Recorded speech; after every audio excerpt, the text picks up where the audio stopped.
So we've gone from acupuncture to wet needling to dry needling, and now we got to figure out, hey, this thing's got a long history. It's past the test of time almost. It's existed for a long time, but does it actually work? Is it effective? Is it safe? Like, what does the actual science say at this point in time? Yeah, straight A student, but I'm friends with the cool kids. Following the rules and the rubric. Freestyle on the I do think we probably need to get straight into this one today, though, because I have 5 studies for us to break down, but I was a lot more brief with my breakdowns this time. I'm pretty concise with them, and I keep them interesting. But we still have a lot that we need to get through, so we should probably get after it. But today, we're going to talk about dry needling. Yeah. It's been a little bit of a hot topic recently, and so I want to hear from you, John. Tell me the story of dry needling. What's going on there? Yes, sir. All right. So to start off with dry needling, we are going to take it way back to ancient Chinese medicine and acupuncture, which I know that you've heard about. I know everyone's heard about acupuncture. I thought I knew about acupuncture. I didn't. Zach, what does the word chi mean to you? Energy, vibes, something along those lines. I love it. The ancient Chinese people kind of thought of chi as that life force. Do you know anything about a meridian? I am vaguely aware. No, I don't know Okay. anything about meridians. Tell me. So to start our story, we're talking about chi and meridians. Chi is this life force that the ancient Chinese medicine thinks runs through our body, controls the way that we feel, the way that we work. And these meridians are the channels and like gates that this chi is running towards. So the idea of acupuncture, where all this dry needling started, was unlocking your chi, kind of unclogging these meridians with inserting these little needles, which are the same needles used for dry needling, into different points across your body to allow your chi to kind of flow better and fix a multitude of problems in the human body, let alone like pain, as well as just sometimes it was used for mental health problems. They thought that this would be something that was helpful. But it really wasn't like a technique at first. It was a system.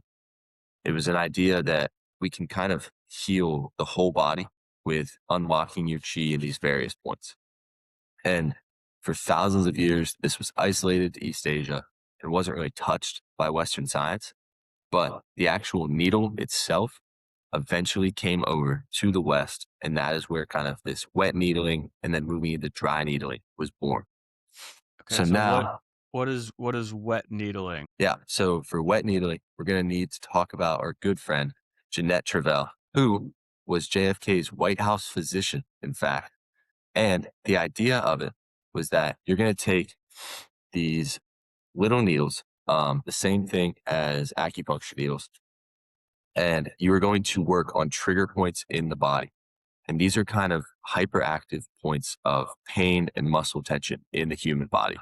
This technique was developed by Janet Travell and David Simons, where they would go to these points in the human body, these trigger points, these super active points of pain and muscle activity.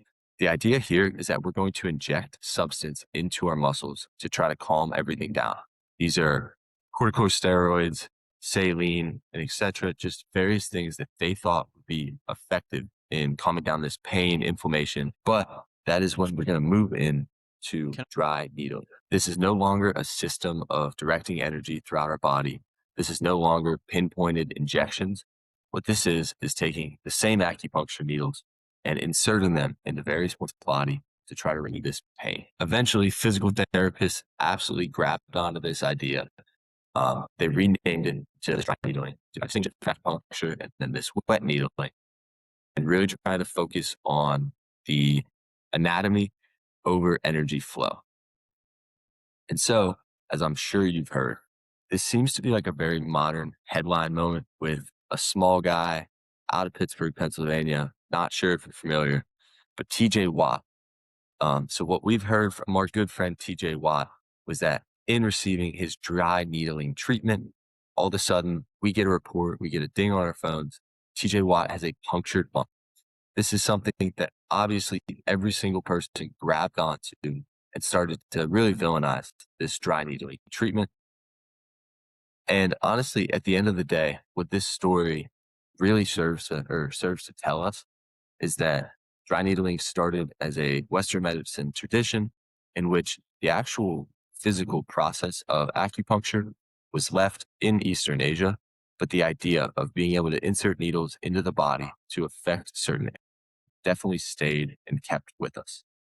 It's really the same needle. It's one needle, a lot of years of history, but it is still evolving every single day. I love it. So we've gone from acupuncture to wet needling to dry needling, and now we got to figure out, hey, this thing's got a long history. It's past the test of time almost. It's existed for a long time, but does it actually work? Is it effective? Is it safe? Like, what does the actual science say at this point in time? Let's now turn that leaf and see what does the literature say. So our three main questions for today are going to be number one, is dry needling safe? Number two, is dry needling effective at reducing pain? And number three, is dry needling more effective at reducing pain than other alternative treatments? Okay. So before we get too far into that, we have to start with the physiology. We have to start with the background. And you alluded to this earlier. You started us off. The whole premise is we're going to stick a needle into a trigger point. Now, trigger points are hotly debated in and of themselves. Does a trigger point exist? If a trigger point does exist, what exactly is it? It's a very contentious thing within the physical therapy, musculoskeletal field. It's been accepted for a very long time, but a lot of the more modern science is kind of double clicking on that and saying, what exactly is going on there? Okay, so a trigger point is defined as a hyper-irritable spot within a top band of skeletal muscle that is painful when you press on it and can cause characteristic familiar pain. That's the important part of this dry needling thing. There are plenty of points on your body where if you press on them, they're going to hurt. But does that hurt on a regular basis? Is that your familiar pain that you're having whenever you're trying to seek out this dry needling treatment? Is this something that is familiar or concordant is kind of what we call it in the physical therapy world. Now, the proposed mechanism of action is complex, kind of ish. So one proposed mechanism is that whenever you stick that needle in there, there's going to be a mechanical disruption of dysfunctional motor end plates. And so where that kind of acetylcholine crosses over the bridge to trigger that next nerve fiber to signal. The premise there is that we're going to mechanically disrupt that to normalize muscle chemistry. And there's also another local response that's proposed where you're going to have a twitch response, and that twitch then improves blood flow and flushes out the pro-inflammatory substances. Now, again, those are two things that are proposed to happen at the local level. So that's at the level of the muscle where they're inserting that needle at. But then there's also suggested to be more systemic or central responses. So there's the activating descending pain inhibitory pathways. And that's basically a fancy way of saying, hey, if we can give a neurophysiological stimulus, we can really like give a novel, unique stimulus to the brain here, it's going to shut down some of those pain signals a little bit. And then the other one from a central standpoint is it's purported to maybe release natural painkillers like endorphins. In all likelihood, the most viable proposed mechanism is going to be like any other modality in the manual therapy genre. It provides a neurophysiological stimulus that resets or desensitizes the pain response and subsequently decreases tissue tone. So we don't know exactly what that mechanism of action is there. We don't know the exact mechanism of action of a lot of things that we have to do in physical therapy. At the end of the day, that doesn't really matter too much. It's nice to know, but what we really want to know is, does it actually work? Is it effective? Look, we have the proposed mechanism of action, but is that proposed mechanism of action actually effective at doing what we want it to do? So I was going to say, obviously, I'm a nerd, but I don't know if my grandpa, who might be our number one listener, I think he listens to every Oh single yeah, podcast, is going to shout out necessarily be Mike. able to put the pieces together on, yeah, right? I don't know if our larger audience is going to be able to see this whole mechanism of action. So let me make sure that I have it. What it sounds like is that Yes. there's three proposed mechanisms. One, that we're actually interrupting the gap junctions between our nerves and stopping those cells from allowing each other to fire. Not necessarily stopping them, but kind of. It's just disrupting them, and then normalizing them. Yes, I'd say that pretty much there. Yep. Okay. So then the second mechanism of action, we're coming in, we're just disrupting the area and causing a lot more blood flow to come in, kind of regulate all of our problems. Yes. And then for the third mechanism of action, I'm going to need you to run through that one more time because Yeah. I mean, that went over my head. So this is basically like you have to start with the premise that pain is perceived in your brain. You don't feel the pain necessarily where your muscle is, wherever they're inserting into that trigger point. The pain is processed in your brain. So you get a signal from that area. It goes up into your brain, and the brain sends a signal back down about where that location of pain is at. And so if you provide a whole bunch of other stimuli, so you send a bunch of other signals to your brain about what you're feeling, then you can kind of tune down that pain signal and it relieves some of that pain, maybe temporarily, maybe for a long time, whatever it is. We kind of call that a neurophysiological reset. And so that's kind of the leading theory about how all manual therapy type stuff works right now. So any massage, any cupping, anything that's in that general area where you're pressing on something, putting hands on something, putting an object on something, it provides an alternative stimulus that desensitizes that area because the brain's getting different signals, which in turn can then allow that muscle to relax a little bit more. Got it. Sounds clear to Cool. me now. Perfect. I love it. Great questions, John. Okay. So, again, I want to recap our three main questions for today because that's cool and all, but we care about does it work? Number one, is dry needling safe? Number two, is dry needling effective at reducing pain? Number three, is dry needling more effective than other alternative treatments at reducing pain? To answer those three questions, like I talked about at the beginning of this, I do have 5 studies for us to work through, which I'm going to get through relatively quickly. And then at the end, we'll form a cohesive narrative and I'll give my current stance. Okay.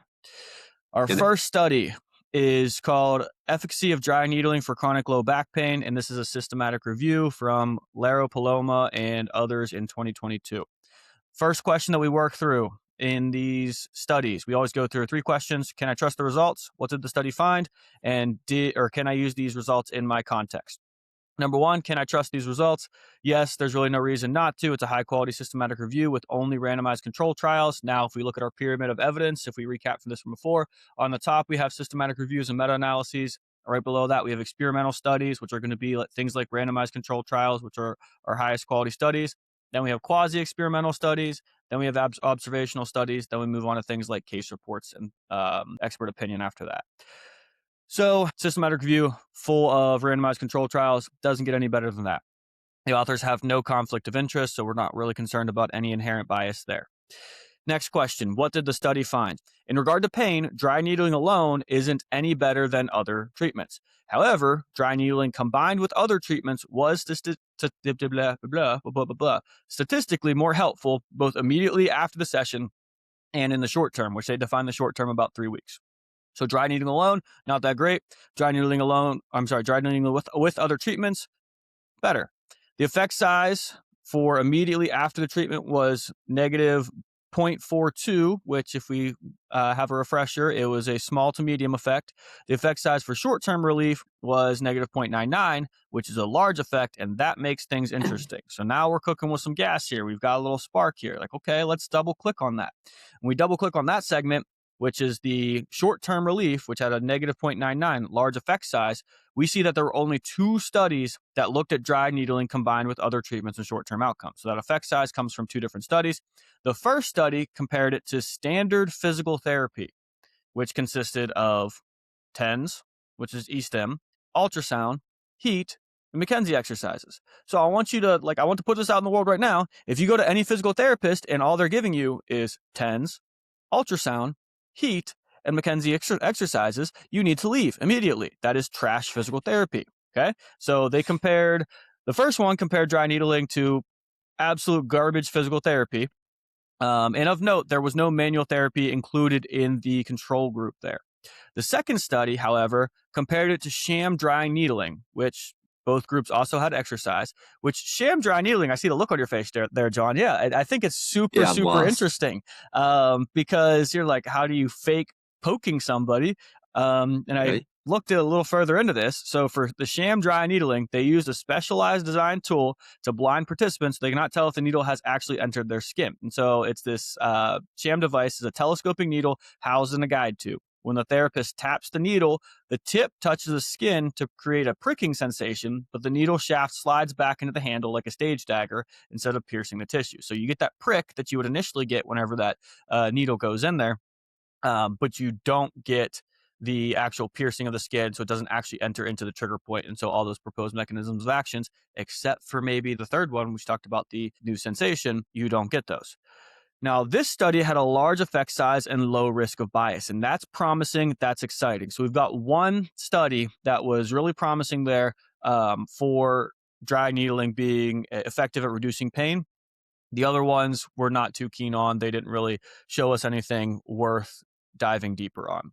Now, in regard to disability, dry needling alone or combined, however you used it, wasn't found to be better than any other treatments. So that's disability is like functional outcomes like, hey, can you do the stuff that you need to be able to do on a daily basis? For an athlete, that would be playing your sport or going to class if you're a student. For somebody who's working, it's can you do your job? Can you do your activities of daily living?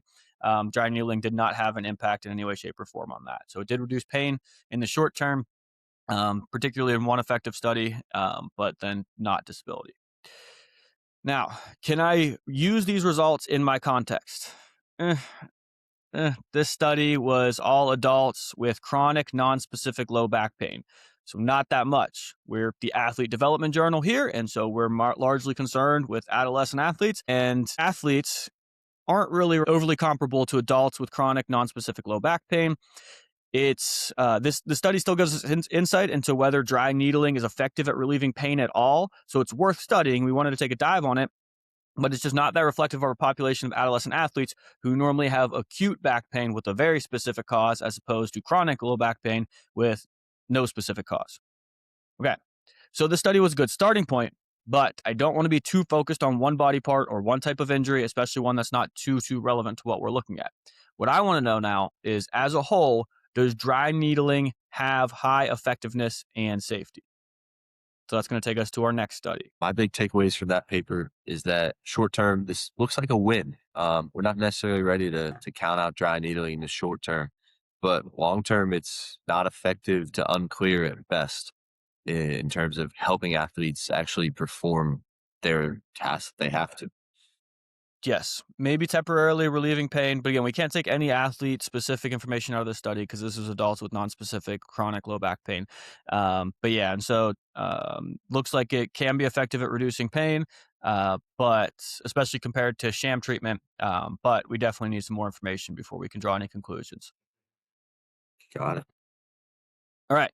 Second study is the effectiveness of trigger point dry needling for musculoskeletal conditions by physical therapists. Again, a systematic review and meta-analysis. This is by Gaddy and team in 2017.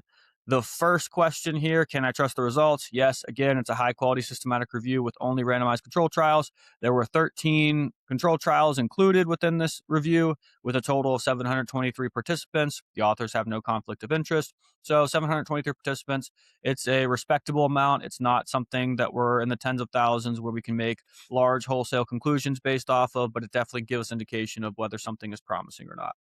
So what did the study find? Dry needling versus control or sham. They looked at three main outcomes. The first outcome they looked at was pain. The second outcome was pressure pain threshold. And the last outcome was functional outcomes.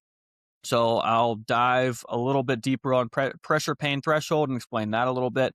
It's PPT for short. So PPT is the minimum amount of pressure required for a person to first perceive a physical sensation as painful. So this serves as a more objective measure of how sensitive an individual's tissue or nervous system is to a mechanical stimulus. And so basically they have a device where they press on you and they go very slowly, and it's measuring the amount of pressure they're putting on you. And then whenever you first start to perceive pain, they're going to either press a button or tell you that, hey, that was painful. And then they measure how much pressure was placed before that pain response was given. So it gives more objectivity than simply saying, hey, my pain was a 3 out of 10. My pain was a 5 out of 10, which is a lot more subjective, but we still have obviously subjectivity involved in that, and pressure pain threshold is kind of a metric that we maybe don't necessarily care too much about, because if people are coming for treatment, they're likely not coming because it hurts when you press on it. They're likely coming because it hurts when you do other things. So it's not a one-to-one, apples to apples comparison of the familiar pain to what pain they're recording whenever they do pain pressure threshold, which again, still, it's a measurement that we can use and make some inferences based off of. When it comes to pain, though, moderate effect on pain in the short term with high heterogeneity, though. So some studies showed decent decrease in pain, some showed none. When it comes to long term, we had a small effect size on pain, so effect size of only 0.26 with low heterogeneity. So that was more consistent that there was not a big improvement in pain over the long term. So we did not have a lot of variability within those studies. The 95% confidence interval crosses the line of no difference, which means that this was not statistically significant. So we do not have proof that in the long term, pain was reduced with dry needling. When it comes to PPT, there was a moderate effect on PPT, so effect size of 0.8, but with high heterogeneity, so 87%. So that's a really high heterogeneity. So again, it was all over the place. Some studies showed strong effects, some showed no effects, some showed inverse effect. It was just kind of all over the place. The last outcome they looked at was functional outcomes, and small effect on functional outcomes in the short term. Again, high heterogeneity. Small effect on functional outcomes in the long term, 0.32 size. So yeah, not a big difference on functional outcomes, just like last time.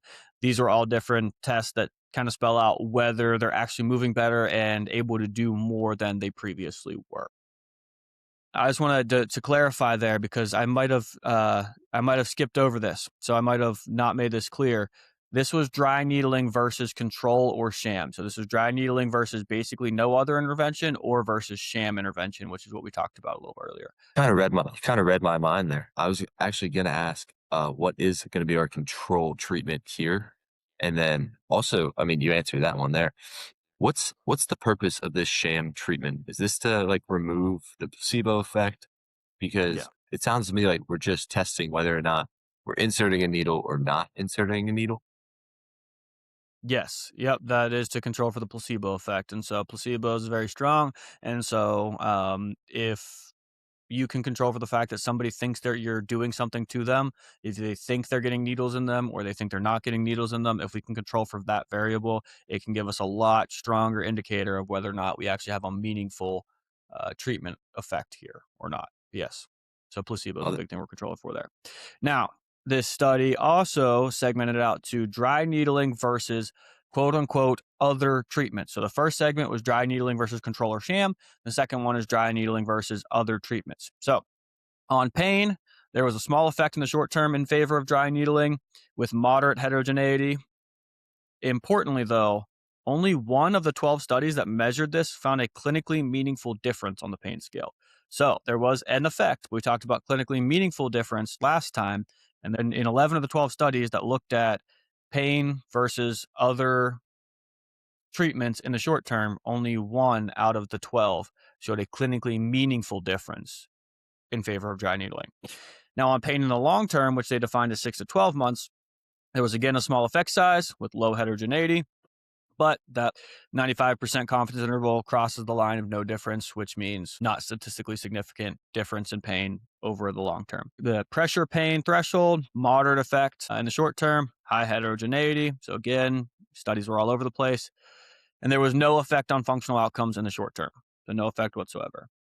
So my first thing that kind of perks my ears up here, though, is other treatments. I don't love the grouping of other treatments all under one lump sum. All treatments aren't created equally. Like, there's not physical therapy as a set of things that you do. It's, a large cohort. That's like, okay, you're taking medicine. Well, there's a large difference between taking Tylenol and taking a barbiturate. Like, we've got a host of different types of interventions that we have. So I wanted to dive a little deeper and see what these specific other treatments are. My first one that they said was physical therapy. So the dry needling versus physical therapy. Isn't that so helpful? Do you just know exactly what physical therapy, like that tells you nothing. That tells you absolutely nothing about what they did on a specific intervention basis. The next intervention was manual therapy. Now, importantly here, there are more studies that found manual therapy was significantly more effective than dry needling than the inverse. The next one was ischemic compression technique, which is a form of manual therapy. And it was exercise, stretching, proprioception, and e-stim. And the important note on the last one is stim gets made fun of incessantly within the physical therapy community. Has a time and place, just like very low level, reducing pain in the short term, just to get people to be able to do some exercise. But like, it's kind of a running joke. If you throw stim and ultrasound on stuff, you really don't know what you're doing, especially if you're doing it all the time. In this study, there was no difference in the outcomes between stim and dry needling. So, any thoughts on the what this study found before I go to the can I use this results in my context section? I was going to say, I feel like study one that we looked at kind of gave me some hope. And study two, this one here, kind of sent me right back down, crashing to earth. Uh, so yeah, I mean, just the lumping of the physical therapy techniques to me is absurd, because I feel like there's a million different things that you can do per patient, and to just kind of jump that into one category feels generalized at best. But Yeah. Yeah. And you'll see that a lot in a lot of our research. And it really breaks my heart because there's a lot of different things that you can do that are going to have a wide array of different effects. Like we're talking completely different types of interventions that they'll just call physical therapy. And what's even more sad is a lot of physicians, not the younger physicians who have kind of collaborated a lot more with physical therapists since they've, transitioned to a doctorate. But a lot of the older physicians will kind of just think all physical therapy is physical therapy. They'll tell us, hey, refer over for massage and whirlpool or something along those lines. So when you go to med school, when you crush this MCAT and you go to med school, just remember physical therapy is not physical therapy is not physical therapy. There are different types and qualities of what rehab or therapy should look like, John. yo, Okay, so can I all use right. these results in my context? Kind of. This review excluded studies with participants less than 18 years old, but it did cover a wide array of injury types. And so there's more specificity to kind of just general does dry needling work in this one. But again, no subjects under the age of 18 years old, but we're not going to find studies with subjects under 18 years old on a regular basis. Just harder to study Yeah. kids. Okay, so it seems appropriate that we could sum this up by saying that dry needling is mildly better than doing nothing, mildly better than some treatments, and no better or even worse than other treatments. So, looking at this study, I'm highly intrigued by that little manual therapy bit that I alluded to earlier. I'd like to see now, how does manual therapy and dry needling stack up head to head? So, let's cue up our next study. Our next study is a comparison of dry needling and trigger point manual therapy in patients with neck and upper back myofascial pain syndrome. Can I trust the results? Yes. It's a high-quality systematic review with only randomized controlled trials. There were 6 included RCTs with a total of 241 participants. Again, not an earth-shattering number of participants, but there's some inferences we can start to make based off of this. The authors have no conflict of interest. And I will say, we do not have all systematic reviews with randomized controlled trials today. We do get to go into one other type of study in a little bit, so it keeps it a little bit more interesting. But yeah, so we have a high-quality study here.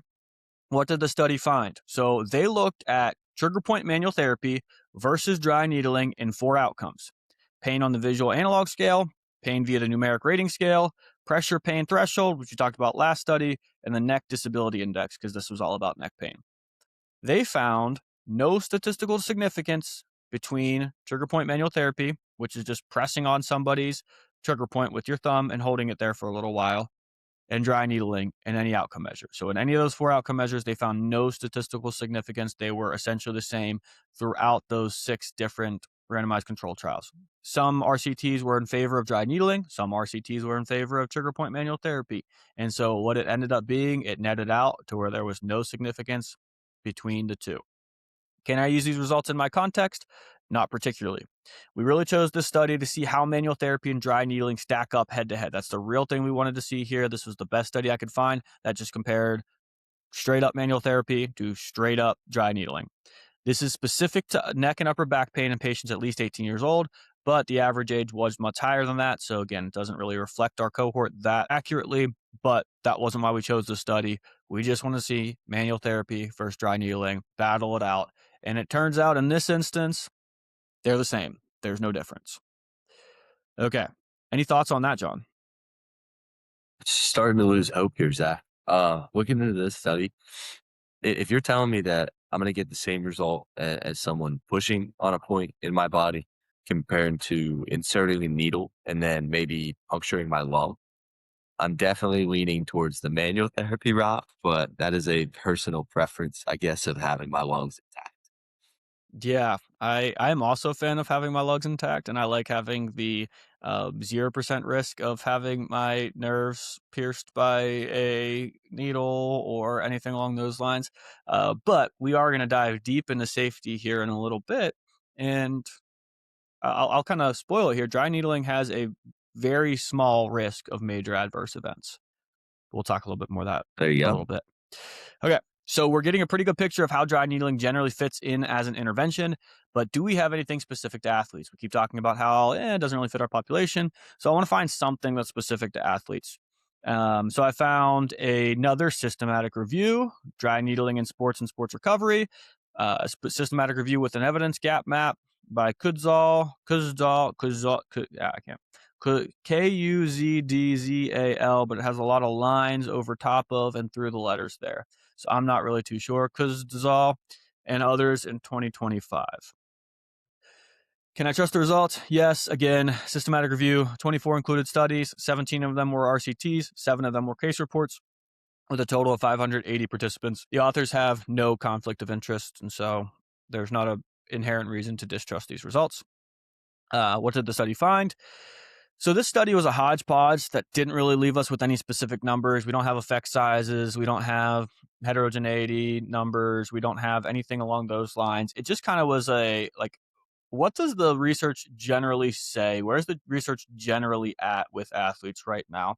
And they kind of alluded to that in the name where they just called it an evidence gap map. So in general, their takeaway was that there was some benefit for pain reduction in athletes, but no benefit in performance. So they looked at, does dry needling improve performance numbers? And it kind of seemed that it probably even decreases force production capabilities, which just makes sense that like if you're going to poke something, poke a muscle, and then immediately after try to see how much force you can produce, you're probably not going to produce quite as much. Their conclusion was some benefit for pain reduction in athletes, but again, we don't have effect sizes or any statistical numbers to see how much that is accurate. Can I use these results in my context? Yes. This one is all about athletes, including those under 18 years old. So this is pretty reflective of the population that we're concerned with here. But there's not a whole lot of meaningful takeaways that the study gave us. So, all right. Okay. Any thoughts there? In a lot of my research, I saw how much like, it was constantly talked about like modern day athletes love this technique. I feel like I read that in almost any like little journal I read about. 'Cause, I mean, just kept reading about TJ Watt was how much like these athletes love this technique. Just, I mean, we're just thinking here, but do we think that's just because of this short term pain remedy, or do we think that like people think this is actually making them faster, stronger, better? Yeah, I think it's more for recovery than anything. I don't think I've really talked to anybody who's like, "Oh, you know what? This is a performance enhancing tool for me." I think it's just they want to use it to be able to feel a little bit better, to get immediate pain relief, to recover a little bit faster and get to the next game, the next practice, and perform at a higher level because they feel better. And I also just think it looks cool. And it's just like, look, I've got a bunch of needles sticking out of me. I'm tough. I'm doing something cool right now. This has got to be doing something. They're poking me with needles. I was gonna say I had cupping mark bias written down on my paper, and I was curious as if you thought that had any effect. Because I know for Yeah, me, anytime anyone has a chance to get those cupping like little marks, they take it because they just think it looks cool. So I was yeah, wondering how much this was gonna overlap there. yeah. Evidence of doing something. So now I've got a pretty clear picture about the efficacy of dry needling. I feel pretty confident about the efficacy and where we stand with that based off of all the systematic reviews we've worked through so far. But what I want to know is the safety aspect of things. All of these studies that we looked at just said low risk profile, safe, effective, whatever it is, but I didn't see any of them actually look at the safety data. And so I found a study, Adverse Events Associated with Therapeutic Dry Needling by Boyce and others in 2022. It seems to be the gold standard study for safety in dry needling, at least what I could find. I'm happy if anybody at any point during any of these podcasts, newsletters, has research that I did not find. I'm sure that is always going to be the case. Happy to take a look at that. But This was after a decent amount of searching, the best study that I could find, and it's not a systematic review. Our first one, Here we maybe go. on this podcast. Okay. So can I trust these results? I'm going to spoil it by saying, in my opinion, not really, but it is the best one out there. The methods that they use are ripe for bias. So this is what the authors did. The authors sent out 7,000 emails to therapists who have taken a dry needling certification, to which 420 of them responded. So sent out 7,000 emails, 420 initial responses. Then each week, those therapists filled out an online survey about how many minor adverse effects and how many major adverse effects they experienced when they were needling patients that week. So, minor adverse effect was something along the lines of a couple drops of blood coming out after they needled somebody, soreness afterwards, pain during, and the major adverse effects were things like pneumothorax, nerve injury, forgotten needles, fainting, things along those lines. So, Forgotten the needles phys- is crazy.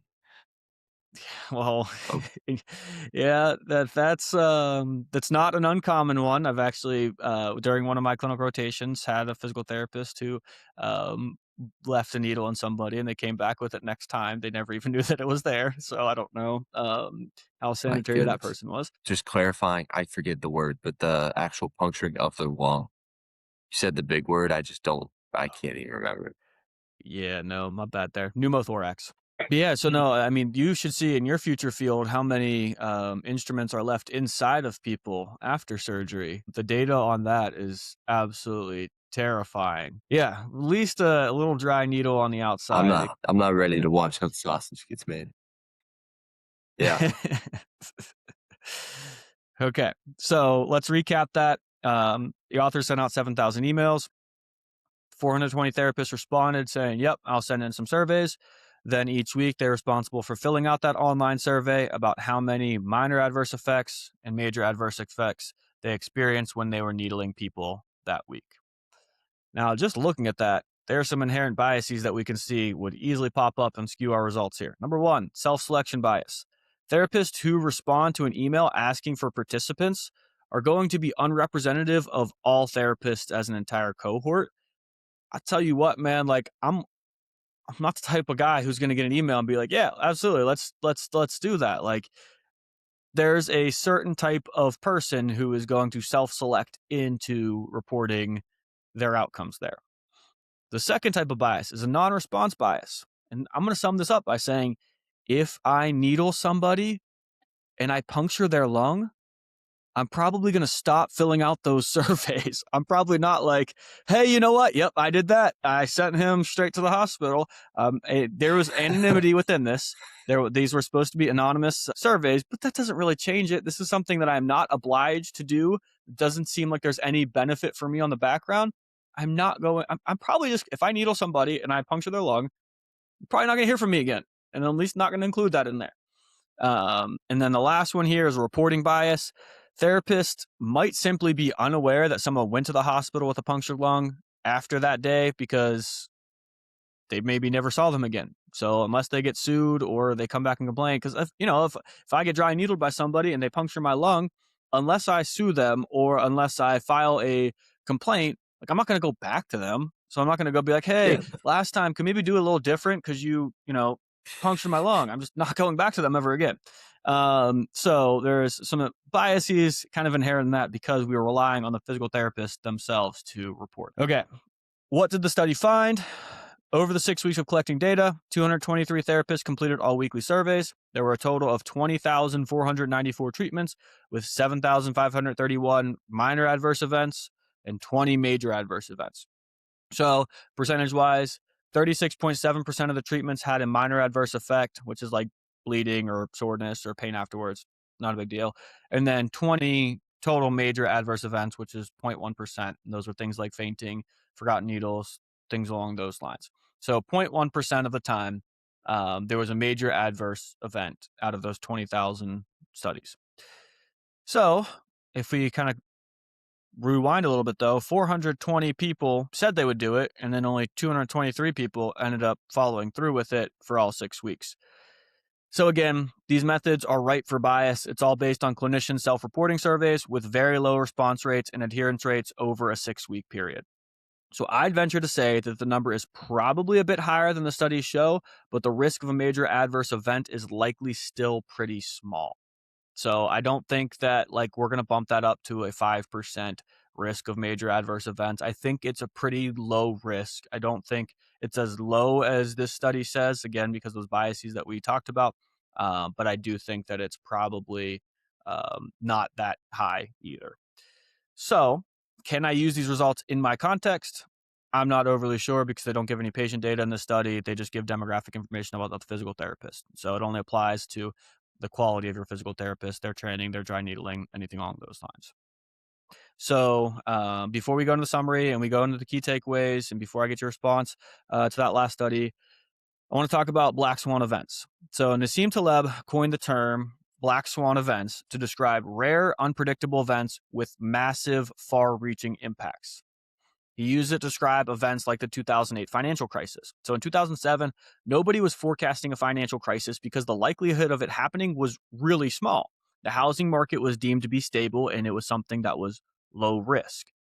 While the odds of the housing market collapsing might have been low, the implications if it did happen were catastrophic, and that's what was actually realized. So after it collapsed, hindsight bias kicked in, and everyone was talking about how the subprime mortgages made this inevitable, and we should have seen this coming, and yada, yada, yada, despite nobody actually acting on those risks before it happened. So hindsight bias is the only thing that told us that that was inevitable, that that was obviously going to happen. It was a very, very, very small chance of the housing market collapsing. It was just something that whenever it did happen, the implications were catastrophic. Now, if you kind of take that abstractly, that reminds me a lot of the TJ Watt story, where dry needling is something that's ubiquitous. And almost all the papers that I read talk about how it's low risk. It's a low risk, it's got a low risk safety profile. I talked about the evidence being a little shoddy on that, but I still think that it's a very low risk event. I think that the odds of you having something like a collapsed lung are very small. A punctured lung from dry needling is, though, a classic black swan event in a clinical context. It's rare, it's going to be unexpected, and it carries a high impact that can lead to hospitalization.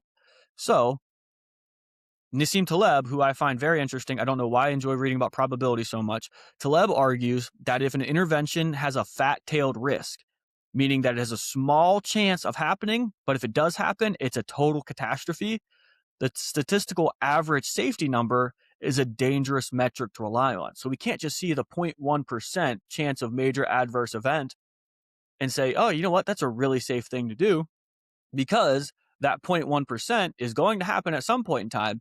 And it's a pretty catastrophic thing to have a collapsed lung, to have a nerve get punctured, whatever it is that the actual major adverse event is. It's a black swan event that has very large implications.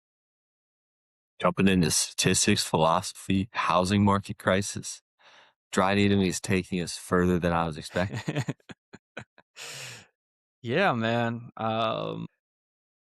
I feel very strongly about how we need to make safety decisions, and probability should be something that should be taught more on a philosophical level, like you kind of alluded to, than simply always being about straight up statistics and numbers. And so let's recap what's actually important here, because I don't want to sound like I'm double parked outside, but I do have sessions starting in 13 minutes. So I've got to unlock the doors here in a little bit and get the sessions rolling. But what's actually important here?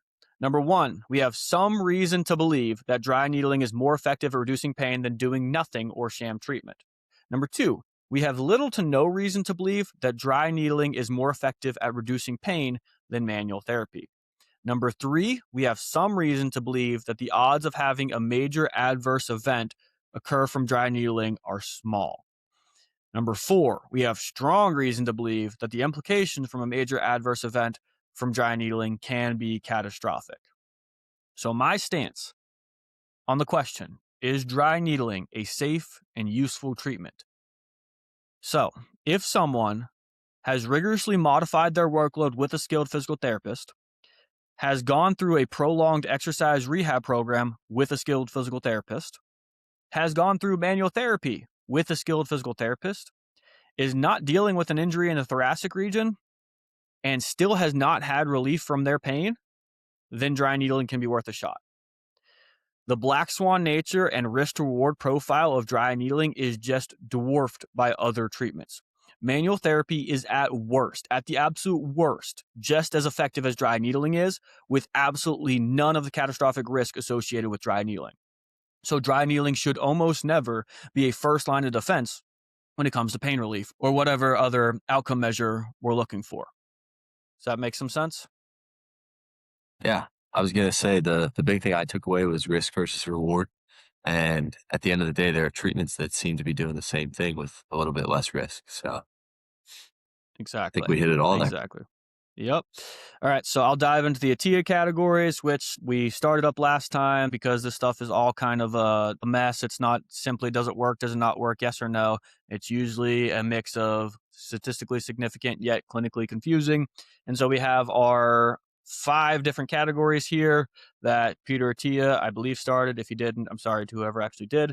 Number 1, we have proven, promising, fuzzy, noise, nonsense. So proven being things that are very robust, absolutely positively supported by evidence. We can never get 100% certainty, but it's as close as we're going to get. Nonsense is the inverse, where it's like these are proven to be completely useless and or dangerous or whatever it is. I would place dry needling in the noise category, which is just above nonsense. So I believe it to be a hyped intervention where the signal is too weak to form a conclusion because the evidence relies mostly on anecdotes, theories, or low quality studies at this point in time. Now, I do want to have a little side note here on the legality of dry needling because it's kind of interesting. It's kind of all over the place right now. State to state, the laws vary drastically around who is allowed to dry needle, who's not allowed to dry needle, if you're allowed to dry needle, whatever it is. So in Ohio, very clear. It's in the Physical Therapist Practice Act. They're allowed to dry needle. In Pennsylvania, it's a very gray area for both physical therapists and athletic trainers. It's not addressed in our Practice Act. So if a physical therapist gets sued for a needling issue, their malpractice insurance likely won't cover them. So it's not illegal, but it's not like explicitly covered by our Practice Act. So it's not considered a accepted form of physical therapy at this point in time. There is legislation that's trying to push it through, but I would imagine the way that these things work, that legislation probably took a big hit with the notoriety of the TJ Watt issue being in Pennsylvania, being a local story. It's the same thing that like in every other state in America, neuropsychologists are not in charge of concussion rehab, but because Mickey Collins. Dr. Mickey Collins kind of is at the forefront of the UPMC model for concussion rehab. Like neuropsychologists are the ones who are in charge of clearing patients, and they have a lot more rights and privileges than they do in other states. And so like the local schema normally affects the legislation. And so because the TJ Watt injury was so pervasive, I would imagine that's going to take a hit on adding more people to do dry needling. That kind of alludes to if you have a physical therapist who's dry needling, they're probably a little bit more of a cavalier individual who's a little bit more willing to accept risk. And I'm going to leave that there. But in the last part on legality, dry needling in the thoracic region has been taken out of the UK Physio Practice Act. So specifically because of the black swan risk we talked about in the UK, they are not explicitly allowed to needle in the thoracic region. They're allowed to needle elsewhere, but they are not allowed to needle in the thoracic region. It's not illegal. Again, it's just something that's not specifically in their Practice Act anymore. Boom. That's all I got for you. Big draw. Hit it all. Yes. All right. Anything you want to add, John? Anything you want to close with? No, I'm good. All right. Please let us know what you think of this. Shoot us an email, comment on Spotify, YouTube, whatever it is. We're going to wrap this up with a couple of important things. As always, number 1, this newsletter and podcast is completely free. We spend many hours each week researching, writing, illustrating, recording, editing, and uploading. The best way you can support it and allow it to continue is to share it with people you know. You can send them to gtperformance.co/newsletter and they can subscribe there. Or you can share this episode wherever you listen to your podcasts, rate, review, subscribe, YouTube, Spotify, Apple, whatever it is. please just share it. Number two, everything in these newsletters, podcasts, social media, and on our website is for educational purposes only and should not be taken as medical advice for you or your athlete. Please consult directly with a healthcare professional. Thank you so much for your help in spreading the word about athlete development. And until next time, go be great out there. Yeah, straight A student, but I'm friends with the cool kids. Following the rules and the rubric. Freestyle on the bus and it's too late.